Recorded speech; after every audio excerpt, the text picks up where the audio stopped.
Magandang araw. Ano-ano ang mga bagay na dapat pag-isipan bago magkalapati? Welcome to Loftly Videos. Una, dapat ito ay passion mo at masaya ka na nag-aalaga nito.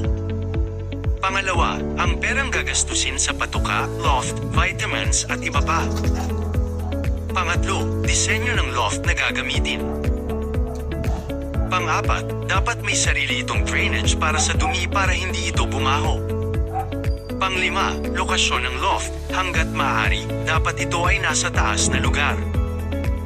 Pang-anim, may sapat na oras sa pag-aalaga. Pang-pito, dapat suportado ka ng pamilya mo. Kung sinabi nila na bahala ka sa buhay mo, ituloy mo na yan at baka dyan ka pa yumaman. Sundin mo ang sigaw ng puso mo. Please follow and subscribe sa Loftly Videos para sa dagdag kaalaman.